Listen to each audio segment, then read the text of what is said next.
درود پاک پڑھیے۔ الصلاۃ والسلام علیک یا سیدی یا رسول اللہ وعلی آلک و اصحابک یا حبیب اللہ۔ حمد و صلوات کے بعد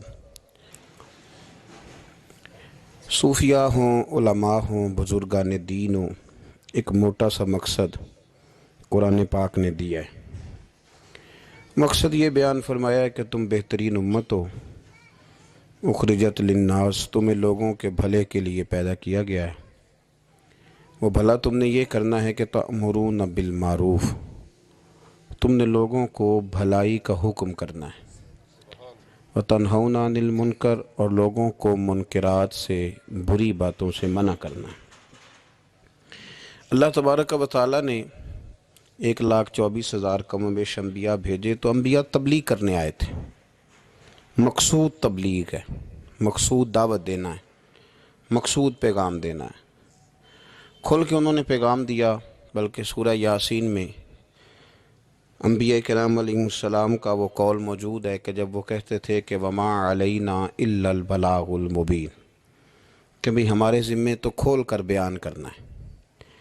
وہ دعوت دیتے رہے۔ نبی کریم سید عالم صلی اللہ علیہ وسلم پر اللہ کریم نے سلسلہ نبوت کو بند فرمایا۔ اب یہ ذمہ لگ گیا امت کے علماء نے، اولیاء نے، صوفیاء نے ہر زمانے میں دعوت دین دی۔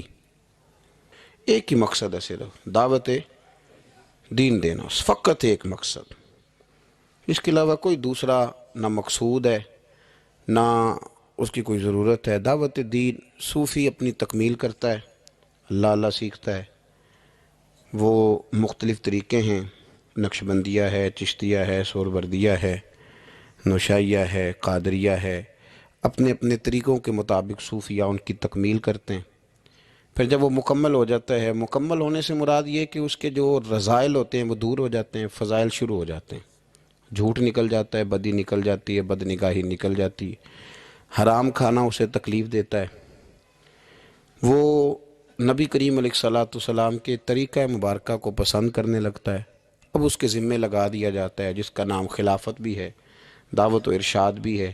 اب وہ آگے نکلتا ہے، دین کا پیغام دیتا ہے۔ باقی پھر آپ کو پتہ ہے کہ رش جب میلہ بہت بڑا ہو جائے تو اس میں کون کون کہاں سے آ کے کس کس روپ میں شامل ہو گیا پتہ کوئی نہیں چلتا۔